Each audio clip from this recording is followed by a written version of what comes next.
All right, so we're on the Department 56. We had to stop for a second. The tornado came through. No, the tornado child. The tornado child came through.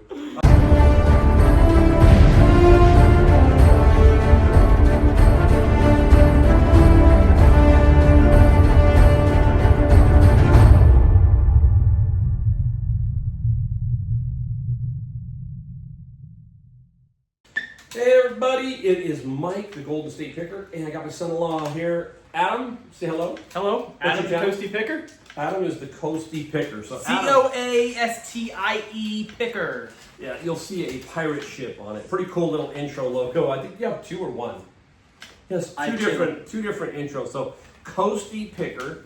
Go check out his channel. He is my son-in-law. So if you've watched my channel or you watched his, because we're going to put this on both. But if you've watched my channel, you've heard me talk about Adam. You've seen me before once or twice as well. Yeah, and you see my family, my grandkids. I'm in North Carolina. This is my house. The garage is a little bit messy. We picked up some stuff from a state sale. We're under tornado watch right now. A little windy outside. My wife's going, wakes up this morning and says, hey, it's tornado watch time. Oh, great. Here we go.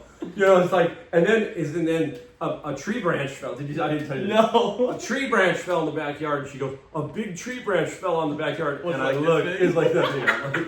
Yeah. So you know, it's a lot of fun. And this is my second home. My main home right now still is in California. But Adam started in California. We're going to talk about how Adam got started and a little bit about how I got started. You heard how I got started. But Adam, you basically got started because of what I was doing. Because of you, yeah. It was shortly after me and Rachel got married, which is his daughter. Yep. Well, I was over at the house one day and you were talking to me about, you saw the Rally Roots video and you were like... I was Ubering at the time, right? And you were like, I've been just watching the video and I think I can do it. And then you kept doing it and you're like, this is working out really well. Like, yeah, I was making some money and it was getting pretty interesting. And I mean, I was really raw. It was really early. It was what, 2018. 2018? Yeah, it was about 2018. It was late 2018, 19. And yeah, right around there. But anyhow, and Adam was in the Coast Guard at that time, at Vacaville or Vallejo. I was stationed in Vallejo, lived in Vacaville. So he was in the military ever since what age? 18. 18. So he was in the Coast Guard. We're going to talk about that in a little bit here in a minute. But anyhow, that's how it got started for me. And then we talked about how you share what you learn with other people, because you never know when you're going to affect another person in some way. Reselling is fairly easy. I mean, it's not difficult. There are issues with it. But then Adam got the bug and he said, let me try this. And I don't remember, you just started finding a few things. I started mainly with clothing. I started with like you run of the mill, just button ups, just shirts, just like what everyone starts out with, easy peasy. You see, the funny thing that I always say, bigger the pony, the more the money on the Ralph Lauren shirts, and I just he was just like I'm going to say he's younger than me obviously, but all the young people seem to gravitate towards clothing. It seems so strange, but that's how I started. Then he started. I would share what I would have sold, and he started to look and find things. You found stereo stuff, but he's in a very small apartment with two kids at the time, 2-bedroom. Maybe 500 square foot apartment. I don't even know if it was 500. Oh my gosh! Did you have dogs at the time? We had Sadie and Ellie. Two tiny dogs. Yeah. So all this was happening in an apartment. So a lot of people say, "Hey, I can't do it. I'm in an apartment." Oh, we made it work. It was wild. But I remember some of the finds. So Adam was always looking, and you remember you find the wine crates. Yes. So that was pretty cool. The cool part about my schedule was I was 2 days on, 2 days off every other weekend. So I had a lot of time during the week to go thrifting. And I found this one guy who was selling wine crates for super, Napa Valley is right there. Napa Valley. I live 20 minutes from Napa Valley.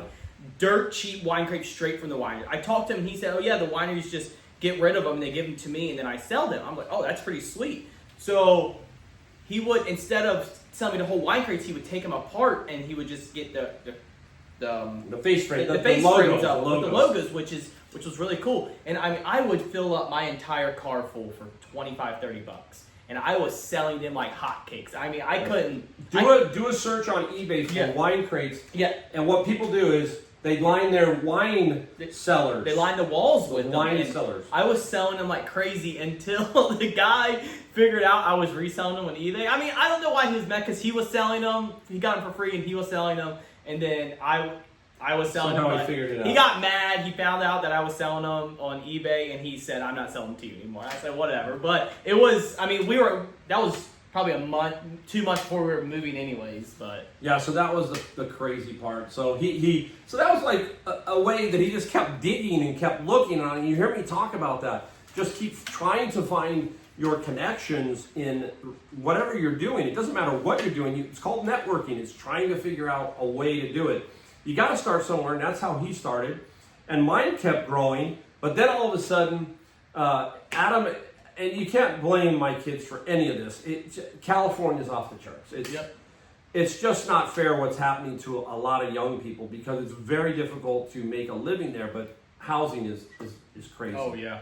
They could never afford a house there. And you're from Virginia. So he's from Virginia. And who's from Virginia? Kevin the Commonwealth Picker. That's the way we got to see Kevin. So we've driven from here to go see Kevin. But anyhow, he's from Virginia, so he knows at least the whole southern eastern seaboard. And he said, "You had a chance to transfer." Yeah, right? Orders were coming up, and we said we knew we were growing a family. We already had 2 kids. Rachel was pregnant with the third, and we said we want to move somewhere where we can afford a home, not an apartment. So we picked North Carolina or Virginia is what we put in for, and we got Eastern North Carolina, and we bought our house in 2020. I mean, anyone knows who bought a house in 2020 knows how lucky you got. Yeah, you bought it right before COVID. They did. They bought it, and this is a beautiful community. We bought it in March of 20, right before COVID hit. Yeah, and this community that we are in is on a golf course. It's a beautiful community, very nice. So he did really well, and but basically he comes out here, and the only thing he has is his Coast Guard pay. Right at that time, pretty much the Coast Guard pay. So you start thinking, I'm going to go out and thrift. I'm going to go thrifting. I'm going to have a great time. I know what I'm doing now. I've been doing it for maybe 2 years now. I'm good to go. I get culture shock. The closest thrift store is 25 miles away from me. He calls up. He calls up. I go, how's the picking? I said there isn't one. There isn't no picking. No picking. Going from such a fish in a barrel from the Bay Area to just way out. It's rural. Yeah, you've got great distances to cover. To nowhere. It was a culture shock. I went from like I talked about in my last video. I went from $100 items that I'm finding all the time to $5, $10, $20 items where I'm like, all right, well this is a little bit different. Yes, I still find the occasional hot items, which everyone will if you look hard enough. But it was a big culture shock, especially talking to him like I don't know how I'm going to do it out here. I have no idea. And I went from all my inventory, I had to move, so I got rid of all my inventory and I started all over from zero. When I first moved here. So yeah, he starts from zero. So here I am texting him photos of, all these great items that I'm finding. And it's like, I better stop doing that. I don't know if I should do that. And but the point here is, he didn't just come out and jump at it and make it happen. But he had the knowledge and the willingness to go out and try and figure it out. And pretty soon, he started to find some pretty cool stuff. You would send me photos of stuff you sold. I'm like, wow, that's cool. That's better than stuff that I would find. So he would be finding some pretty darn cool stuff. And I found that to be amazing. And then I would come out here and start going to a few garage sales and stuff with him and estate sales. And I was going, you know what? It's not bad. It's different here. Yard sales are definitely better than thrift stores here. Thrift stores I talked about this in my video. They want eBay prices for yard sale items. It's everywhere. So people are saying, is Goodwill the same everywhere? Yeah, it's pretty much. Yeah, it really is. It really is. Yeah. And there's a Salvation Army that we're pretty close to, but they had like 3 things in the whole store. Yeah, it's rough. It's not, you would think, because we're in a military town, you would think that there is a lot of movement, but that movement, I think, is garage sale oriented, right? Yep, 100%. It's not donating, and the reason I think that is, in my town, you could live a mile away from the Savers and donate to the Savers. Here, you got to go 20, 25 miles to put the effort in to donate. Yeah, right? exactly. I You mean, might as well just have a yard sale. yard sale or something along those lines. And a lot of people need extra money. So I find the yard sales here to be fascinating. I find them to be a little bigger in general, just different, but he's made it happen here. It's picked up a lot for him, and he knows what he's doing. And then we're going to talk now probably about what is going on in his life as far as how he's managing to make a living here, doing basically three things pretty much. I mean, three sources. So Adam's going to tell you what has happened in his military career, because I'm going to leave it to him. It's best for him, and we'll talk about that. So go ahead. Yeah, so if you watch my channel, I've talked about it a few times before. Rachel's over there staring at us. Yeah, there's So, there they go. So yeah, if you watch my channel before, you've heard me talk about it before. So I served in the Coast Guard from 2012 through end of 2024. And January of 2024, I was diagnosed with multiple sclerosis, which is an automatic disqualification from the Coast Guard. So be it, whatever, it's whatever. Moving on with life. I'm good to go. I'm fine. I'm on medication daily, but He went to Duke University. Duke University. I have some of the best neurologists that I work with every 6 months. So that ended my career a lot shorter than I wanted to. I wanted to serve to 20. And the thing that sucks about military is if you don't make it to 20, you got some issues. You get nothing. And if you don't have, if you just, like his MS is not considered a military disability. Yeah, exactly. So if I've talked about it before. I ended up getting 100% permanent in total from all my other stuff that I had in the Coast Guard that I claimed. But MS was 0% because it's not duty related. It's not military related. Like they can't prove that they caused that for me. So Adam, he was a boat driver, boat teacher at the school, and your body takes a pounding on these boats. 12 years of driving a boat super fast on the water takes a toll on every single ligament of your body.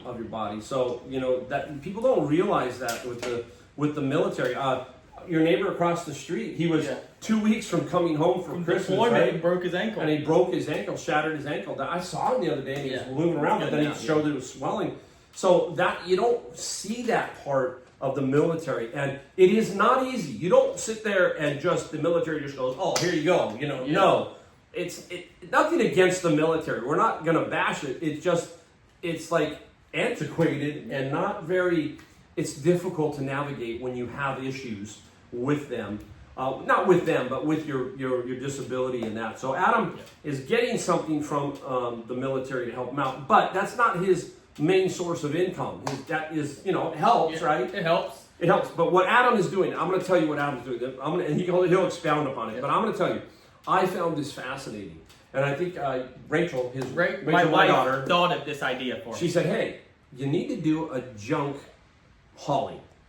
And at first, I don't know if you were on it. I was like, that's a lot of manual labor. Manual labor. I went from, I did manual labor in the Coast Guard, but not as intense as picking up trash. And I was like, that's like, I don't want to do that. Yeah, so, I don't want to do that. So Adam goes ahead and says, you know what, I'm going to do it. And pretty soon you put an ad on Facebook. Yeah, I put an ad on Facebook, and it just blew up. Yeah, so he's hauling junk, but so he goes and picks up junk. What is so great about this area is to dump off junk here is reasonably cheap. $57 a ton for normal trash.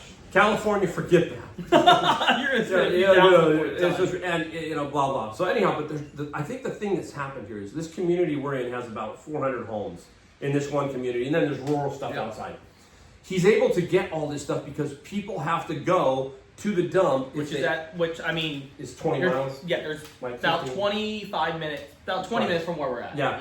So they just call him up, and he gives a price, and off he goes. We did a junk haul today. We did two today.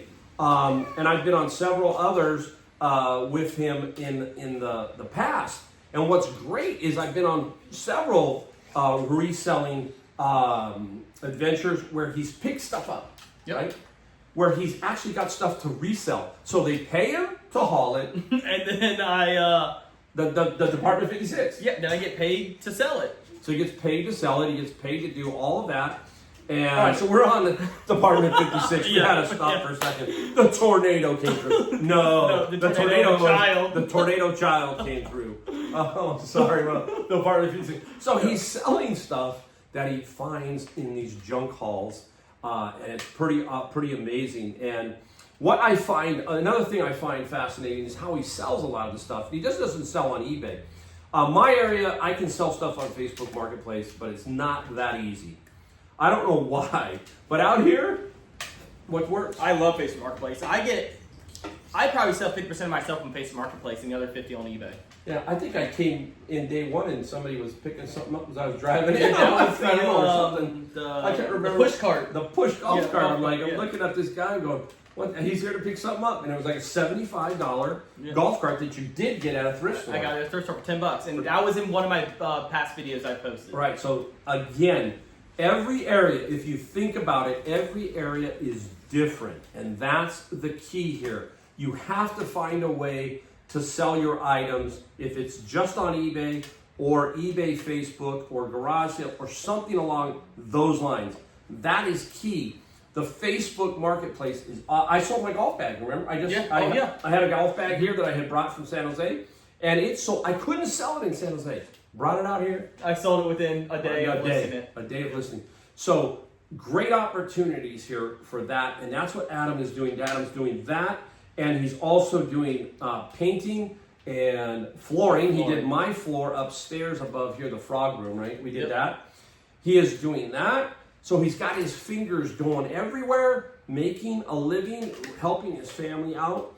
Reselling is probably more fun, obviously. Yeah, it's more fun. A lot less tolling on the bodies. So he did manage to. I kind of stepped in yesterday and said, "Hey, I'll help you do a we did a painting job." He goes, well, I go, "What are we painting?" He goes, "Well, we're painting the shutters on the outside of the house and a door." Yep. And so I did the two lower shutters, and he goes, I told him, I think I can go up to the roof. And I got up to the ladder and I said, nah, I ain't getting up there. No, I ain't getting up there. I ain't getting up. So I painted the door. So I was smart. I think my wife was probably happy that I didn't climb up. It just, I couldn't get up top. But anyhow, so that is pretty much what's happening in Adam's life and my life. And my life is back and forth. I don't know when it will be more here Eventually. than there. Eventually we'll get there. I'm just in some strange transition, I like to think. I've got my kid's papa who's 91 years old back there. We have to take care of him. So that's pretty tough. I know my wife would move here in a heartbeat, right? Oh, She'd move here quick. And I would too, just a little bit more. I'll have to figure it out. But I really do love it here. We have a lot of fun. We play golf. Yep. We have like a minute from the golf course? Yeah, 30 seconds. From the golf course. And the golf course, I think, is the best in the area here. Really nice, so I do enjoy that. So there's a lot of good things about North Carolina and a lot of good things about reselling.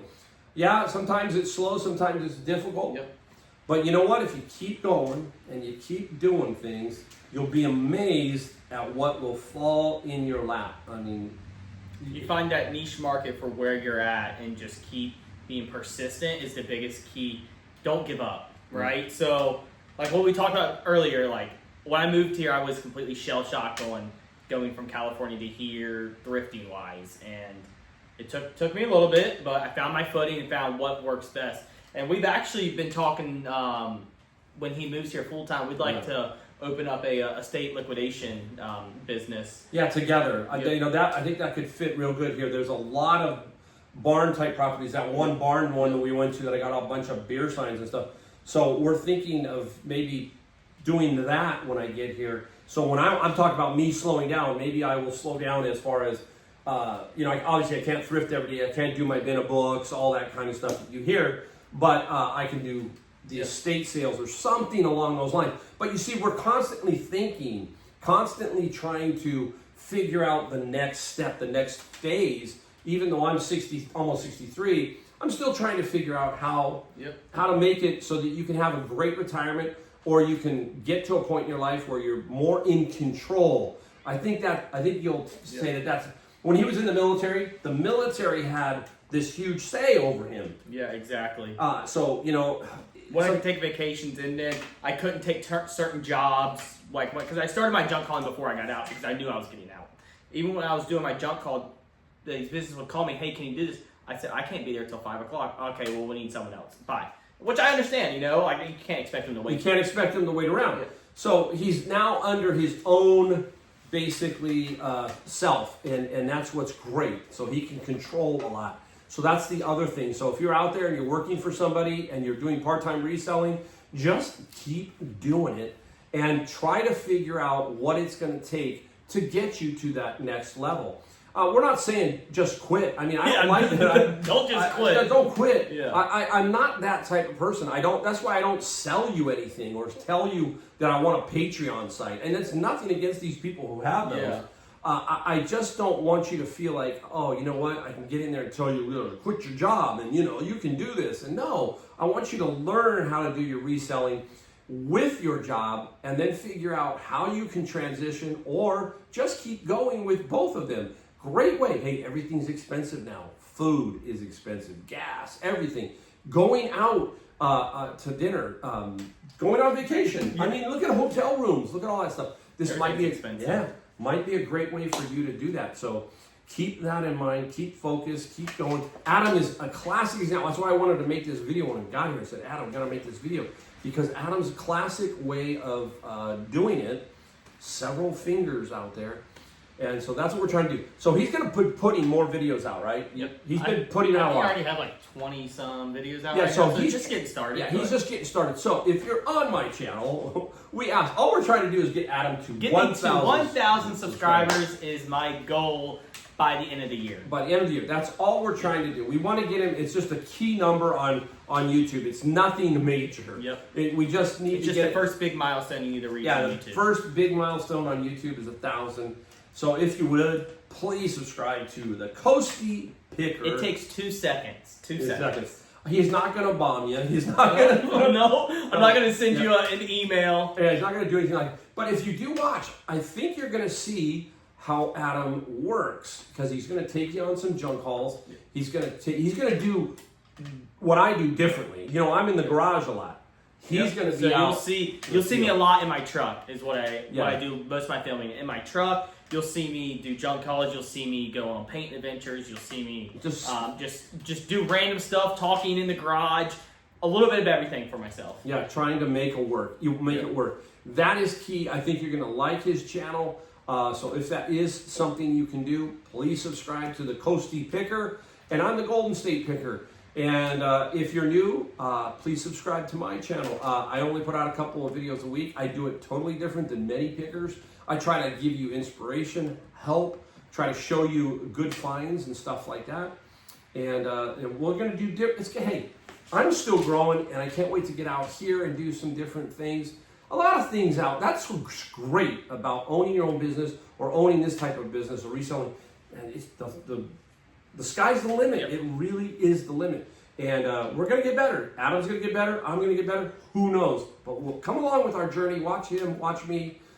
Really do appreciate it. So. Yep. All right. I appreciate y'all hanging out with me. Head on over. If you're watching on his channel, head on over to my channel, like you said. Yep. Give me a subscribe. If you're on my channel, head on over to the Golden State Picker and give him a like and subscribe. There you go, guys. We really appreciate it. See ya.